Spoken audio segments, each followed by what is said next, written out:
that caused widespread damage. And yesterday, Japan was hit by a massive typhoon.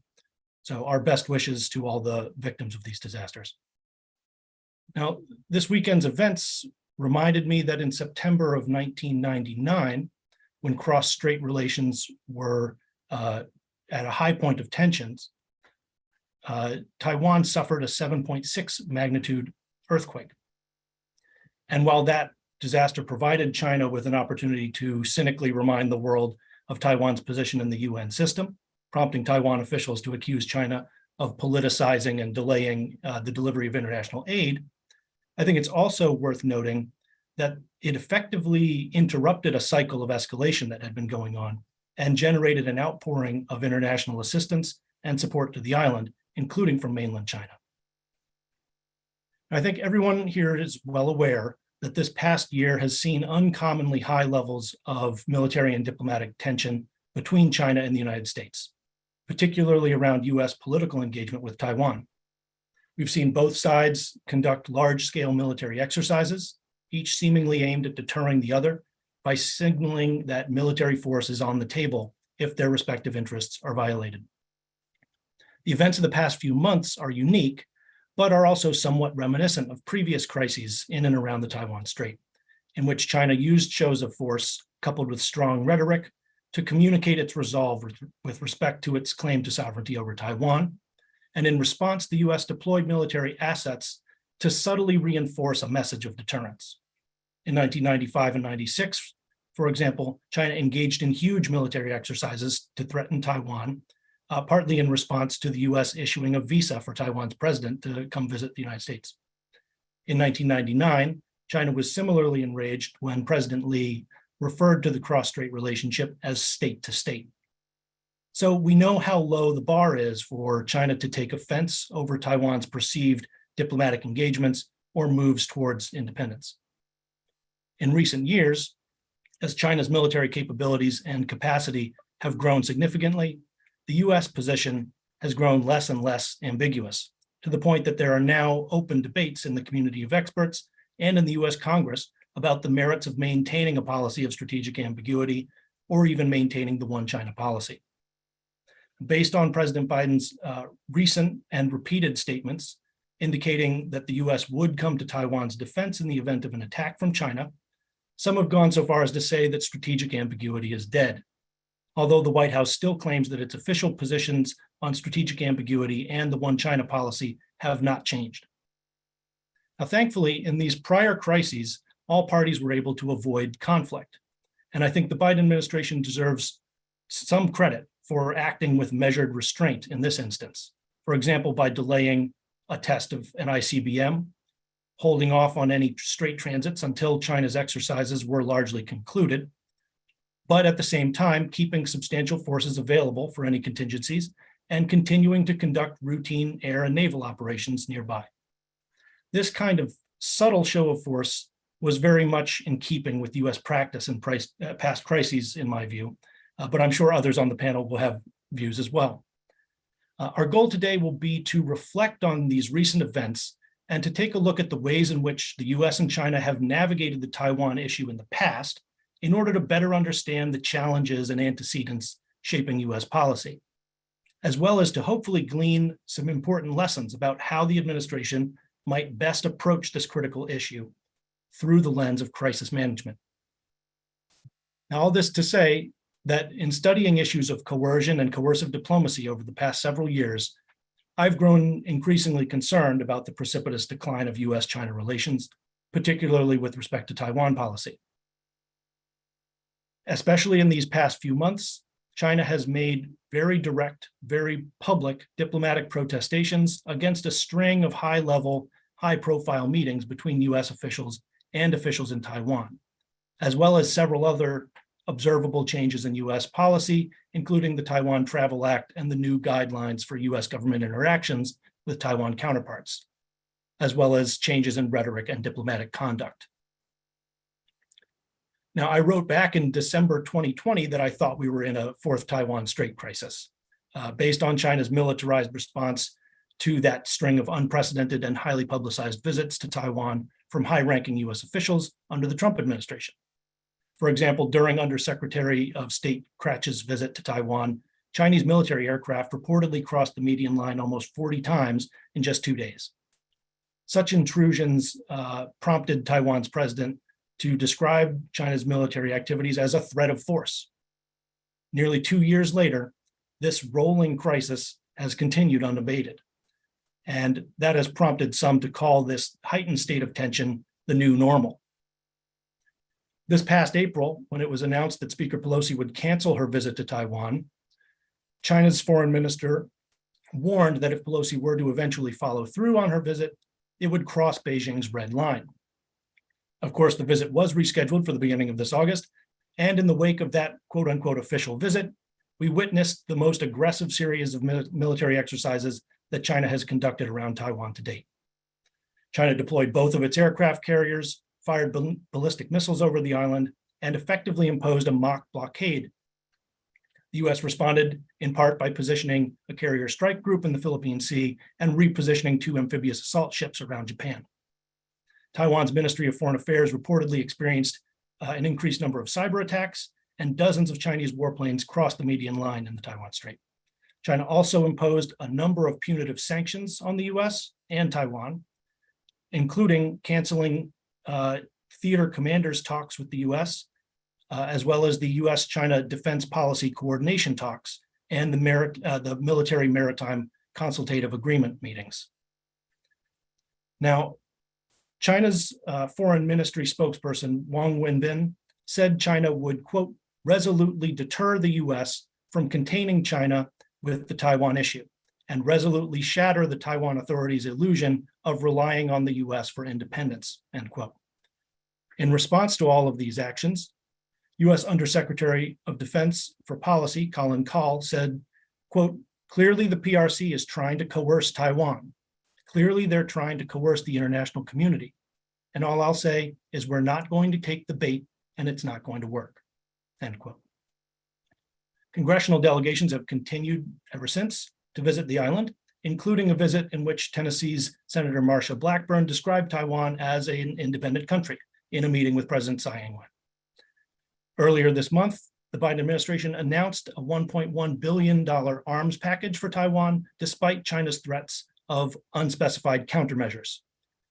And just this past weekend, as I alluded, President Biden again repeated that he would order the military to intervene to defend Taiwan from an attack by China.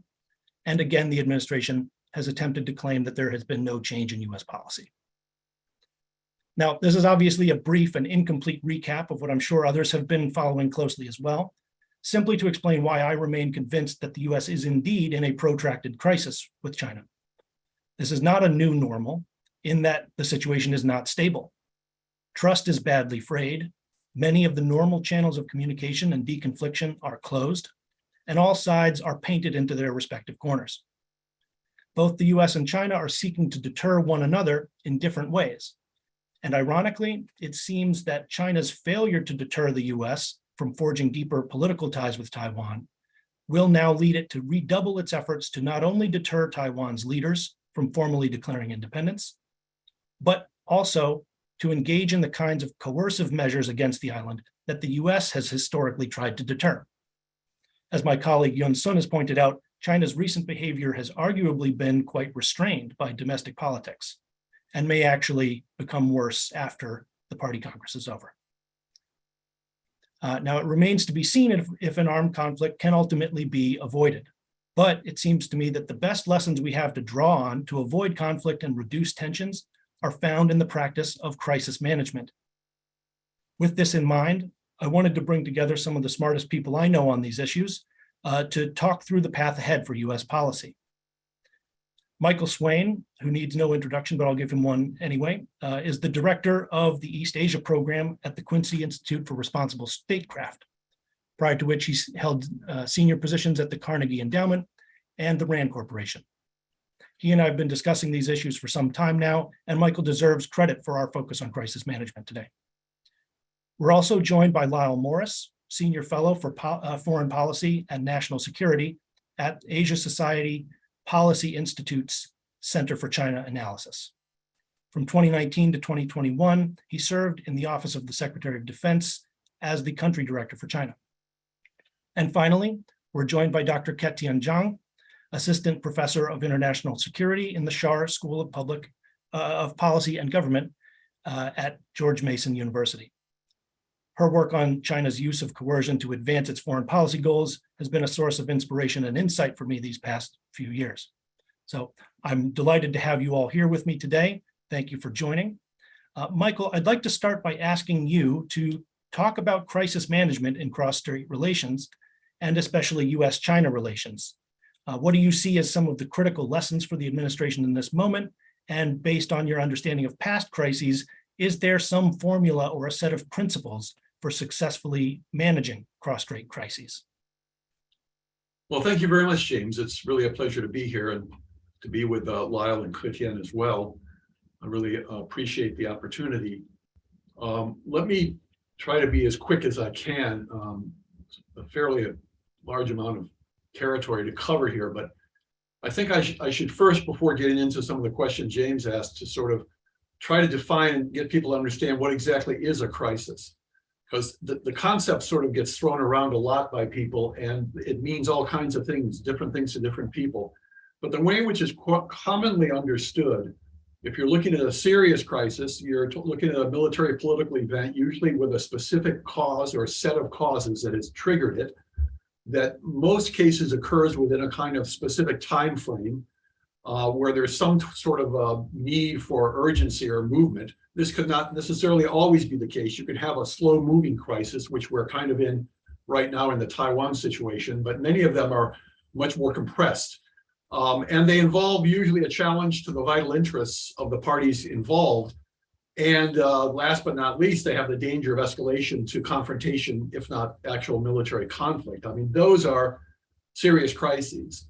Now, some crises are deliberately caused to gain a distinct advantage for the person who's caused them, or to compel the other side to do or undo something, or to not do something in the first place, deterrence. So you've got compellence-oriented crises, deterrence-oriented crises, and of the two, in general, a compellence-oriented crisis is more difficult. You're trying to get somebody to do something that they wouldn't otherwise want to do, or to undo something. And that's a more difficult thing to do. Now, other kinds of crises accidentally occur due to an unintentional incident, but could nonetheless escalate. So another point is to understand is that any serious political military crisis will involve more than just military actors. We tend to think of crises and crisis management as, oh, these are sort of things that we need to have so the militaries won't get into an accidental collision in the sea and then a crisis will emerge. But any really serious political military crisis will inevitably be high stakes in nature and will involve senior civilian leaders. And they will be directing the crisis, not military leaders. So their views, their biases, their relationships, their historical experiences become very important. Now, the objective of crisis management can vary depending on the cause and the desired outcome of the crisis for the participants. Now, except in those cases where a crisis is deliberately started to provoke a war, for example, a state goads another state into meeting the conditions for a major use of force. Other than that, the general purpose of crisis management is to resolve the crisis without going to war or creating a much disadvantaged outcome for any of the parties concerned.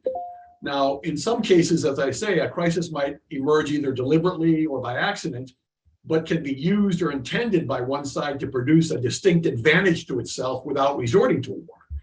But in many, perhaps most accidental crises, at least, like the EP3 incident or the US bombing of the Chinese embassy in Belgrade, all sides want to diffuse the factors that drive the crisis without resorting to conflict or without any party being permanently damaged, even when some blame is assigned. Now, the easiest form of crisis management is for these kinds of unintended crises that no one wants to gain any permanent advantage over. So the focus is on de-escalation and resolution. And of course, as I said, the more difficult one is where somebody's trying to compel somebody else or somebody's trying to achieve a permanent advantage without going to war. Now, why is crisis management in general so difficult to manage? Well, the stakes in reputation, credibility, national honor, either domestically or internationally, and regime stability can be very high in a crisis. And so the level of persuasion or compellence that's needed to resolve the crisis can be very difficult to attain successfully. Now, this is very much the case if there's little trust between the two sides and deep suspicion, as we currently have in the Sino-US relationship. But in such a context, in general, the core challenge of crisis management is, on one side, to convey resolve regarding an issue at stake without provoking the other side to undertake escalatory actions that you don't want to see, thus creating a kind of vicious circle. On the other side, the purpose is to convey understanding or a willingness to compromise if necessary without signaling weakness and inviting greater pressure by the other side in an effort to win the crisis. So it's a kind of balancing act. It relies on proper and accurate signaling. And in general, there's a host of different guidelines, if you will, that nations should undertake if they're trying to manage a serious crisis to avoid permanent costs or avoid military action. And I'll just tick off a few of what these are. And these have been developed by scholars and by some practitioners. And we've also discussed them in some track 2 dialogues that we've held with the Chinese about crisis management and gained a good deal of agreement with them about them. The first is to establish and maintain direct and regular channels of communication for either crisis prevention or crisis management.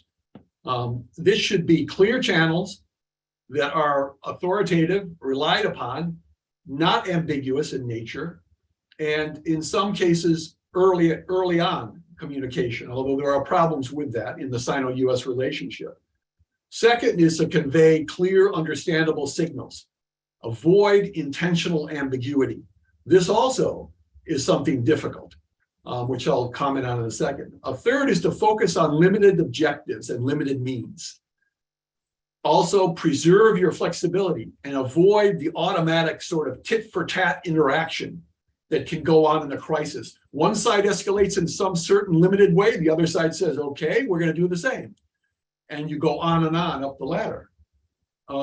Avoiding heavy-handed ultimatums or standing on principle or strong morality issues. These things also make it very, very difficult to reach any kind of middle ground in a crisis. And you also want to leave both sides with a way out. Neither side should feel like it is in a corner, and the only way to get out of that corner is for it to, in effect, surrender. Both sides need to know that they can get out of a crisis. You leave them a way out. And then finally, you got to think about the unintended consequences. Sure, it's great if you do X and Y does a proper response that you're expecting, but what if that doesn't happen? What if they don't do what you think they're going to do? What is your plan B? All of these things really, I think, contribute to, in general, not rigidly, not in every case, to effective crisis management. Now, I should say that they're all somewhat difficult in implementing in a Taiwan crisis. In such a crisis, very high stakes are at play, involving vital interests, including regime and leader credibility, possibly strategic advantage, clash between the two political systems of the two countries, and deep suspicions exist, as I said, on each side regarding the motives and intentions of the other. Third party would be involved. In fact, more than one third party. You'd have both Taiwan and Japan involved. They can play both positive and negative roles in crisis management and complicate the situation. And for at least one side in a Taiwan crisis, China, it can involve a clear question of war or peace. That is to say, there is an issue involved over which the Chinese would indeed be willing to go to war. And that makes it, in particular, a very sensitive thing. Let me just tick off and end with a couple of points about what I think needs to be done in a specific case of a Taiwan crisis, to manage a Taiwan crisis effectively. I would say first that both sides really need to recognize that they both contribute to the possibility of the crisis escalating. They both have contributed to the crisis occurring in some ways. There has been some kind of interaction that has created the crisis. And therefore, each has to take responsibility for doing certain things to try to reduce or end that crisis. Endless finger pointing of one side by the other as being the sole blame, having the sole blame for the crisis doesn't get you anywhere. Secondly, I think there has to be a clear acknowledgement that any simulations or prior dialogues in crisis management preparation must involve fairly senior civilian leaders. This should not be something kept just within the defense departments of the two governments. Senior leaders need to be actively involved in talking about crisis misperception, missignaling, all kinds of issues that can really cause a crisis to escalate rapidly and go to a level of force. Third, I would say you can't just rely on hotlines or assume that they will work as intended. Beijing often wants to convey its resentment and its anger over a particular issue. For example, the recent case of Nancy Pelosi going to Taiwan. The hotline was attempted to be used. The Chinese did not respond. Part of that reason, I believe, was because the Chinese believe that if they do respond and they start engaging in a crisis management dialogue, the emphasis will be placed on trying to defuse the crisis, not trying to understand from the Chinese view who caused the crisis and why it exists. And the Chinese are very big on that kind of dialogue about crisis management. And a hotline, if it's initiated very quickly, may not get contact on the other side. And then if it's pushed up to an excessively high level, such as a senior leader, can actually be counterproductive because the two sides can dig in.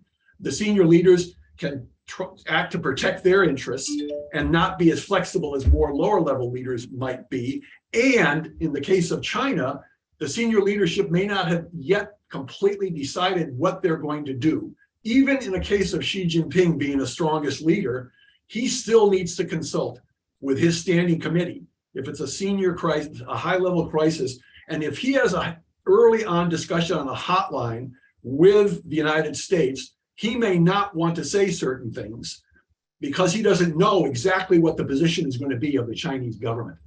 Now, another factor, I think what you need other than a hotline is a more reliable, routinized channel of communication that does not put senior leaders on the spot or force each side to take rigid positions or use rote talking points.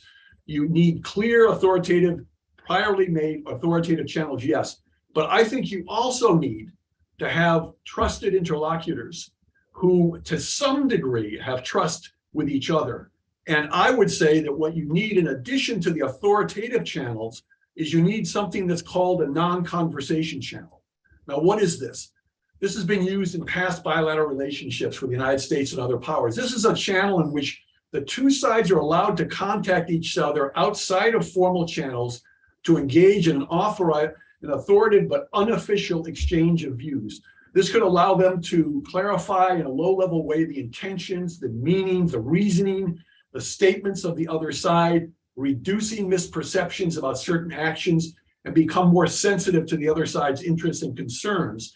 And it could also involve hypothetical discussions of trade-offs that might be possible in the crisis to reduce that crisis. But this is not an authoritative official. I mean, it's authoritative in that these individuals have contacts into their respective governments and are permitted to do this, but it is not official in the sense that what they say is policy. And so on that level, I think you have more flexibility. And I'll just end by saying that it's important not to simply adopt a rigid tit-for-tat approach, as I've said before. It's likely that this will simply feed escalation without producing the kind of caution and willingness to compromise in some sense. And oftentimes you may be subject to the temptation to escalate beyond the tit-for-tat in order to show your greater resolve, which doesn't really result in any positive outcomes if the other side is as committed to the issues at stake as you are. But maybe I should stop there because I've already gone on for too long. Thank you very much. No, that was perfect, Michael. Thank you very much. And I think there were some important principles of strategy in general that you outlined as well. That those lessons are not only applicable to crisis management, but also foreign relations as an art form. Lyle, I want to turn to you next because I know that you've written about U.S. and China crisis management behavior and practice. So based on your work on those issues, what are some of the patterns of crisis management between the U.S. and China that you think are worth highlighting? For example, how does China view crisis management, and what kinds of attitudes or actions could contribute to or complicate crisis management with respect to Taiwan, either on the U.S. side or on China's side? Thank you, James, and the Stimson Center for inviting me to this discussion. Really excited to be joined by Ka-Tien and Michael Swain, who, from my perspective, is one of the foremost experts on the issue of crisis management. So really a pleasure to be joined by them too. First, just to thank also the Asia Society Policy Institute's Center for China Analysis for supporting my participation today. So I was nodding in agreement with pretty much everything Michael was saying. And he laid out I think it was helpful to lay out, the definitions. What do we mean by crisis? And this is, important as we go through the scenario of a Taiwan situation, for example, to kind of tease out what do we mean by crisis. But so I'm going to focus my comments, as you referenced, on a piece that I have out with the PAC Forum, talking about how the U.S. and China view crisis and view crisis communications, and what are the gaps. So I'm going to focus first on kind of the positive, which is the existing mechanisms in place, and then talk a little bit about the gaps, in particular China's perception of crisis communications with the U.S. So as I alluded to, I think the first part that I'd like to focus on is the existing crisis communications. And here, I think it's not as bad as we might think. I think that we have if you want to use the word hotline, or a link between the US and China at two levels, between the White House and Beijing, and between our Defense Department and the Defense Department in Beijing and with the PLA. And I would argue that given the current environment between the US and China, given how much tension there is, I don't think we're going to expect any changes to the current architecture of hotlines in the near term. But when we focus on the DTL, the US-China link, it's called the Defense Telephone Link. I think I would argue this is relatively effective. I would argue it functions almost as a hotline, however you interpret that term. It's been around since 2008. It's been used annually. It's been used during routine communications and during crises. The 2021 China Military Power Report talks explicitly about how it was used. They talked about how our SecDef talked with the Minister of National Defense in the PLA twice in 2020. The chairman of the Joint Chiefs of Staff used it 3 times with his counterpart. The DASD for China used it twice with the deputy director of the PLA Office of International Military Cooperation, or OIMC. So I guess I'm saying all that because I think that the DTL mechanism, along with the White House mechanism, is utilized, first of all, regularly, and is moderately effective in times of tension. And there also is a clause, if you read the detail agreement, there's a clause in there that says, if there is an emergency, in emergency situations involving the armed forces, that both sides should be made available to take calls using the DTL. Now, we could get into a discussion about China's kind of willingness or not to answer the phone, as it will. And there is a long history to that. And as Michael points out, and others have pointed out, that there's been many instances where China does not pick up the phone. So there are challenges with it. But my point is, I think it's the best we're going to get in the current environment. I would also argue that it's functioned relatively effectively during routine communications and during a crisis between the US and China. Not always, but sometimes. Now, if we look at the bigger picture, let me focus a little bit on how China views crisis communication, because I think this is important for understanding how a hotline would be used in a Taiwan scenario. The first point I'd like to make is about the PLA, how they view crisis communications. So Michael alluded to this, but they have deep suspicion about crisis communication mechanisms with the US. They perceive it as basically an excuse to engage in provocative military activities in the South China Sea or East China Sea, for example.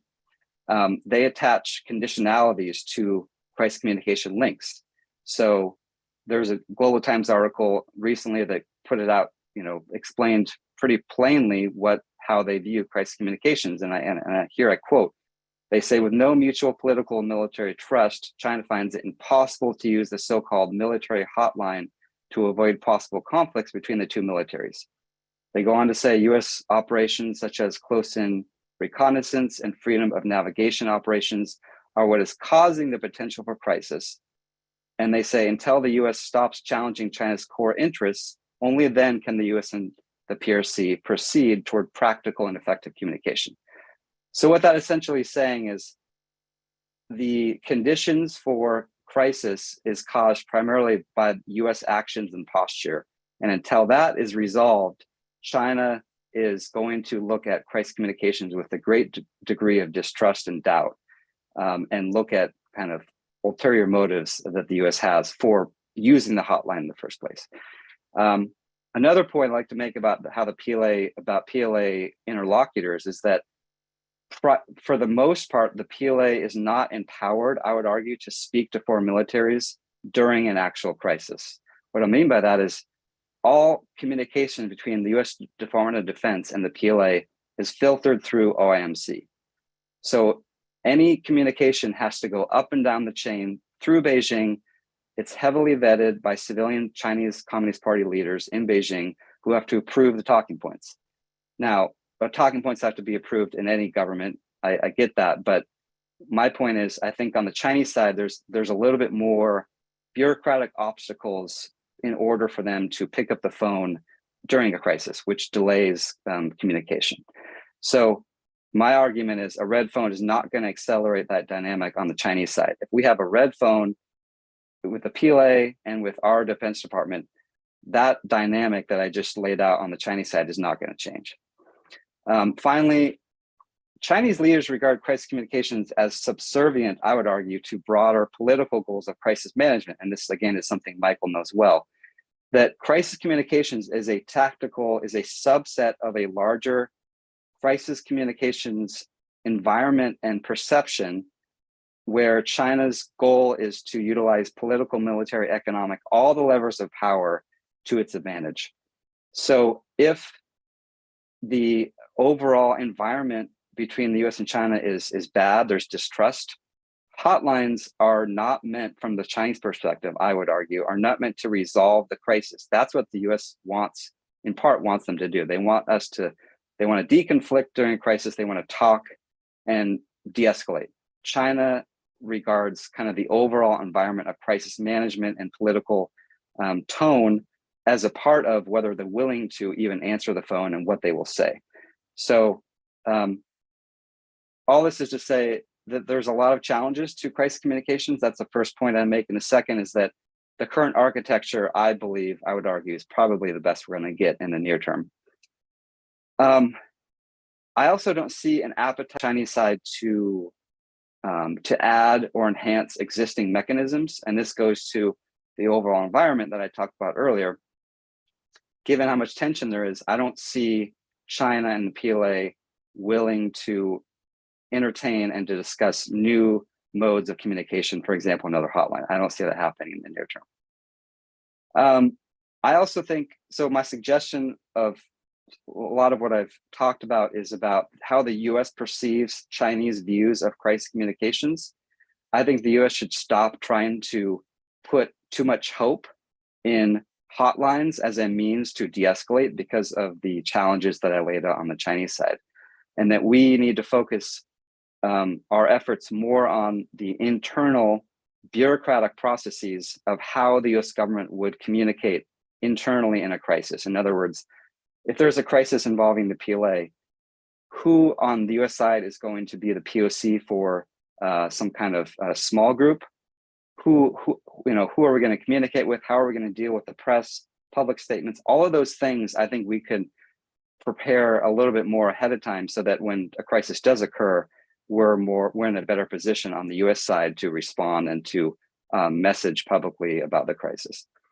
So I'll conclude here just to say that, again, I don't want to be misinterpreted that I'm advocating for not using hotlines in a crisis. I think they're important.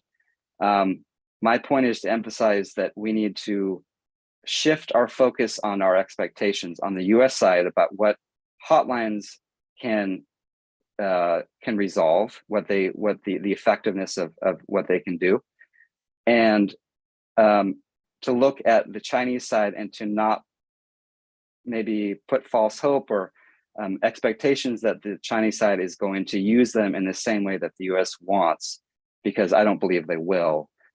But the good news story again is that there are mechanisms in place. We can talk, and we can talk rather rapidly, and we will probably use those mechanisms in a crisis with Taiwan. And I think that's better than having no means of communication. So I'll stop there, and I look forward to the discussion. Thanks very much, Lau. That's I think that helps also reinforce Michael's point about sometimes not answering the phone is the message, right? And the way that crisis communication is actually currency and regarded as a token of constructive relations, right? And until you have, or unless you have constructive relations, that kind of communication is not necessarily going to be available.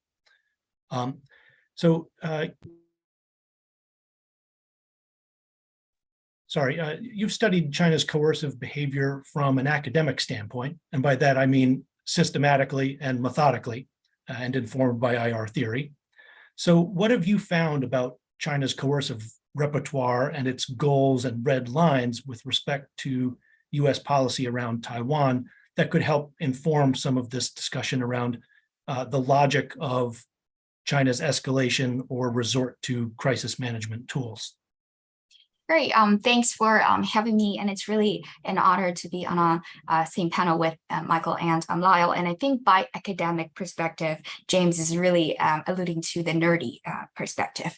But I just wanted to, I think, respond real quick or emphasize one of the points mentioned both by Michael and Lyle with regard to why it might be difficult for us to manage a particular crisis, or why crisis management can be difficult, which is a segue into the topic that I'm going to be discussing, which is about patterns or characteristics of China's use of coercion. So one of the sort of punchlines from my past research on China's use of coercion is that states, including China, uses coercion, especially in the form of compelling the target state to do things that they otherwise would not have done, is to actually to demonstrate resolve or to show strength, to show that they're strong, so as to deter future occurrences of actions that the coercer views threatening. So in a way, we might be seeing some sort of a credibility dilemma, both on the part of China and the United States. So China wants to use coercion to demonstrate resolve, whereas obviously the United States does not also want to be viewed as weak. So we also see, for example, President Biden's repeated signaling about the United States will get involved militarily if China attacks Taiwan, which I don't think is a mistake. It's really more of a, at least from my view, a signaling attempt, right? So that seems to be a dynamic that makes it even more difficult for states to engage in crisis management. But in the remaining 8 minutes or so, I'm just going to try to give a very quick overview of China's patterns of coercion and the characteristics. And toward the end, I'm going to talk a little bit about the red lines that China seems to have with regard to Taiwan. So states have used coercion, especially compellence, and China is a great power, so it's no exception. And I think James has done a really wonderful overview of some of the cases of Chinese use of military coercion in regard to Taiwan in the 1990s and this summer as well. But I also wanted to note or to take us a step back to see the bigger picture of China's use of coercion, not just about Taiwan in the past 30 years. So China has also resorted to military coercion beyond Taiwan, including notably the Sino-Indian land border disputes in the past 10 years or so. But what's also interesting, and I think that's one of the first points that I wanted to emphasize about patterns of China's coercion, is that in a lot of the other circumstances, China refrained from using military coercion, relying on non-militarized coercive tools such as economic sanctions or diplomatic sanctions, as well as the in-between kind of coercive tool, which is gray zone coercion, mostly in maritime territorial disputes in South and East China Seas. So based on a data set that I've created about China's coercion involving maritime disputes, Taiwan, or foreign leaders' reception of the Dalai Lama, which China views as a national security threat, from 1990 to 2020, of the 60 plus cases of China's coercion in this period, only about 3 to 4 cases are actually military coercion. So the first trend that we see with regard to China's use of coercion is that it does use military coercion, especially when it comes to Taiwan and India. But at the same time, China is relatively cautious when it comes to selecting the coercive tool that it utilizes on the target state, because it does seem to have a preference for more of a non-militarized coercive tools, which brings me to the second point, which is that if China uses military coercion, we tend to see those cases in the Taiwan or Sino-Indian scenarios, and the rationale or the mechanism for why China uses military coercion in these two kinds of scenarios tend to be a little bit different. So I'm going to come back to them towards the end of the discussion. So the third interesting, I guess, characteristic about China's overall coercive patterns is that in cases, and especially the majority or vast majority of cases of China's coercion, which is non-militarized, China actually prefers to use non-military coercive tools, sometimes in combination.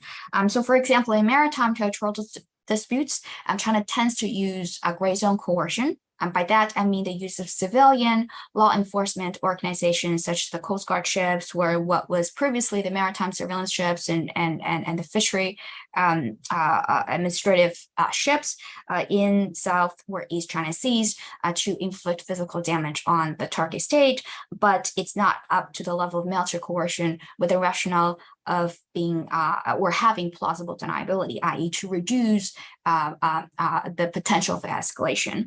And in these cases, China actually sometimes also pairs the use of economic sanctions along with gray zone coercion. But in other issue areas, such as Tibet issues, we tend to see China using mostly economic sanctions as opposed to gray zone coercion. So it does seem that China picks and chooses the coercive tool fairly cautiously based on the particular issue area that is at hand. And one thing that I just wanted to note real quick when it comes to the use of economic sanctions, which again is really related to the notion that China is quite calculating and cautious when it comes to selecting coercive tools, is that China's sanctions tend to be fairly, economic sanctions tend to be fairly targeted. You can call it smart sanctions, as opposed to the overall embargo that we see on, say, Iran or on Russia. And instead, what you tend to see is that China targets very particular niche sector or agricultural sector of the target state, and oftentimes without hurting the Chinese economy. So two real quick examples. In the most recent Taiwan case of China's coercion against or in response to the House Speaker Nancy Pelosi's visit in August, China did use military coercion, but also imposed targeted economic sanctions. But China only imposed sanctions on certain Taiwanese products, including food products, to China, stating that there is sort of pest control or sort of environmental control issues on those products. But obviously that's political and intentional. But China did not touch the semiconductor or the chip industry in Taiwan, precisely because China depends on Taiwan for these kind of high tech products, which then China use as part of the intermediary sort of supply chain in order to produce its own, for example, Huawei smartphones, etc. So it does seem to suggest that even though we see China continuously and increasingly using coercive tools, it still remains relatively cautious and is definitely calculating the pros and cons or the costs and benefits of coercion. And the last point that I just wanted to mention with regard to why China sometimes escalates to military coercion, especially when it comes to India and Taiwan, and the dynamics, I would argue, are different. So when it comes to India, that has to do with China's calculation that the geopolitical backlash cost, by that I mean the potential for China getting militarily involved into a conflict with a great power, read the United States, is relatively low than compared to some maritime disputes in the South China Sea. So you see Chinese naval officials saying that if China used military coercion over, for example, the Philippines, the United States might be directly militarily involved, but it's probably implausible for the United States to get militarily involved over a Sino-Indian land border dispute. So that's one mechanism for China to escalate to military coercion. And I think the other mechanism for why China escalates to military coercion more frequently when it comes to the Taiwan scenario is not about the geopolitical backlash per se. I think the geopolitical cost or the potential backlash can be very high. In the Taiwan scenario, as demonstrated, I think, by President Biden's repeated messages over the past year or so. But because Taiwan is a core interest, or maybe I should say the core interest from the Chinese Communist Party's perspective, it's really difficult for China to not use military coercion to demonstrate its resolve to deter future occurrences of or an even greater, from China's perspective, action that either Taiwan or the United States takes that might erode the status quo or make it even worse. So in other words, Taiwan, I think, is one of the most pressing issue areas when it comes to a potential escalation into military coercion or even militarized conflict. And that's just because the stakes are so high for the Chinese Communist Party. And I think the final red line for Taiwan, for the Chinese Communist Party would probably be about Taiwan publicly announcing, say, judiciary independence or declaring judiciary independence, and we'll probably skip military coercion and go straight to sort of the use of force. And that's why I think Lau and Michael's discussion about crisis management can be quite useful here, in the sense that we probably don't want to go there. So I'm really grateful for their discussion about the potential steps that Taiwan, China, and the United States can take in order to avoid sort of the ultimate scenario of China's red line. All right, so that's pretty much what I have, and back to you, James. Outstanding. Thank you very much, Katian. I think the lessons about China's reluctance to escalate and its preference for issuing kind of tailored sanctions or non-military coercive measures is a good thing to bear in mind when thinking about what is at stake with respect to military escalation, and that military escalation is something that is selected on a case-by-case basis, essentially when it is regarded as necessary for either reputation cost or the kind of core interest. I want to actually ask you a follow-up question, and it's an impossible question, so maybe I'll ask the whole panel, but start with you. How much of China's military action around Taiwan do you see as driven by a desire to increase pressure on the island in general, perhaps for compellence purposes, versus driven by an effort to deter future U.S. actions that it deems offensive, or obviously to deter the formal declaration of independence by Taiwan? I'm sure. So I'll be real quick, and I'm sure Michael and Lau will probably have more insights. But it seems to me that the more recent actions, i.e. military coercion in response to the Pelosi visit, might be a little bit more of a signaling vis-a-vis the United States to deter future incidences of, say, high-level officials or those in the legislative branch visiting Taiwan, or even sort of, say, hypothetically having President Tsai Ing-wen visit the United States officially, or something like that. And we saw similar dynamics in 1995 and 6, in which China responded first, not to the general election that would be held in Taiwan in 1996, but rather President Lee Teng-hui being granted a visa to visit the United States. So it seems that a lot of the signaling in the military sense seemed to be targeted toward the United States. And if it's about general signaling to the island or Taiwan, at least my understanding is that China is still trying to seek, say, peaceful reunification by using more so the economic kind of tools. But it's possible that economic statecraft or incentives or inducement might not prove successful or effective in the long run. Great. Any additional comments on that question? Well, I just add that I think that's generally right. I think that the Chinese use of military exercises and firing of missiles and various things that they've done in response to Nancy Pelosi's trip, you can't say it's directed just at the US or just at Taiwan. It's directed at both for somewhat different reasons. I mean, it's directed at the United States to reinforce that this is a war or peace issue for China, and that China has the ability to be able to really challenge the American ability to intervene in a Taiwan conflict. So the US needs to think 2 or 3 times before it really gets involved in this kind of thing.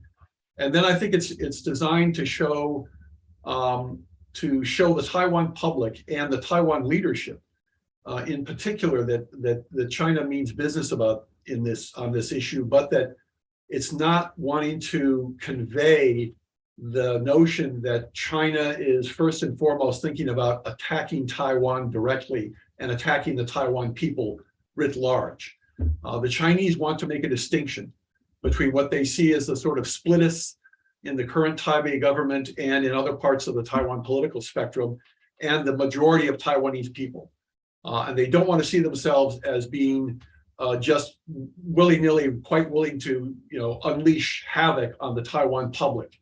So they have a demonstration effect that looks more like a blockade. Not firing, they do fire missiles over, but they're firing missiles that you could say are designed to attack ships and not to necessarily attack the Taiwan people. So I think there's the plausibility of that kind of a distinction on their part. But in both cases, the effort is to try to convey a strong deterrence message here. And I should say, I mean, we kind of get caught up in labels. What we don't like, we call coercion. When we do something quite similar, we call it deterrence. And so countries can engage in very similar kinds of activities to show their resolve. But people can put different labels on them that then lead to certain conclusions about motivation and intent and what they're going to do next that may not be entirely accurate. So I think we always need to be careful about what kinds of labels we use to describe what kinds of behavior, and think about not just the Chinese, but our own behavior when we do that. Well, Michael, I will second that point and take exception as someone who co-edited a book called Military Coercion and U.S. Foreign Policy. Lyle, you look like you have, I think it is important to treat coercion as deterrence and compellence together and a phenomenon that states engage in to advance their foreign policy objectives if they have the capability to do so. Lyle, please come in. Just, yeah, I agree with Katian and Michael. I do think, though, that beyond, I mean, yes, the signaling part is important. The exercises, show of force for multiple audiences is all correct. But ultimately, I think the PLA's modernization effort is very much driven by the need to militarily invade Taiwan and and while doing so to push and keep the U.S. out long enough to where they can succeed in their mission, which is capitulation of Taiwan. So it's a mammoth effort. That's why the PLA has their military milestone goals. They have the goals for various reasons, but Taiwan is probably one of the top priorities. So we shouldn't think that the PLA is not razor focused on the Taiwan scenario with their military capabilities, because I think what you're seeing with their investments is it's clearly aimed towards a Taiwan contingency and keeping the U.S. out. Thank you. So we've had such a rich discussion that I'm afraid we are low on time for audience Q&A. So my apologies for that. And I'm going to take the moderator's prerogative to ask one final question to you all. As you know, one of the goals of crisis management is to simply lower the temperature around some contested issue. And while the discussion right now in the US is dominated by talk of deterring China through military means, the concept of integrated deterrence includes non-military elements as well, as you described earlier, Lyle, with respect to China's views on coercion, right? So we're talking about political, diplomatic, and economic policy as well. So I wanted to ask everyone how the US might better use its non-military tools to enhance deterrence over Taiwan, or to restore productive engagement with the PRC, or simply to try to lower the temperature around this issue under the current circumstances. And if you have measures that might be counterproductive to warn about, please do so as well. Lyle, I'll start with you since you were speaking on this topic. Yeah, so really quick, I know we're getting short on time, but so the first part of your question, how can the US better use non-military tools to enhance deterrence, is related to the second part, which is that I think the first part's ongoing. I think that's what the Taiwan Policy Act, for example, is about. That's what our free trade agreements with Taiwan's about. It's about bolstering our whole of government relationship, unofficial relationship with Taiwan.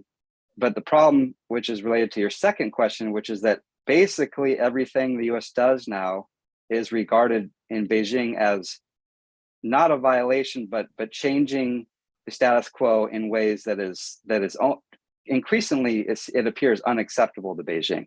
So we are in a escalatory spiral, a downward escalatory spiral, and I don't see, based on the current relationship between the US and China, I don't see that I don't see that dynamic changing. As far as red lines, I agree with Katian that the clear red line for China is the formal recognition of the formal declaration of independence on Taiwan, but that also relates to the US not supporting formal declaration of independence for Taiwan. So I think that's a clear red line that we need to be cognizant of. But beyond those instances of a few clear red lines, I think we're just in this dynamic where this security dilemma, if you will, and I see both sides digging into their positions. I don't see us getting out of this anytime soon because of this whole reassurance deterrence dynamic of what China does, we have to respond to. What the US does, China feels like it has to respond to. All right. Well, that's I concur. Anyone else? Yeah, I mean, I would just add that, and Lyle just sort of touched on this at the very end.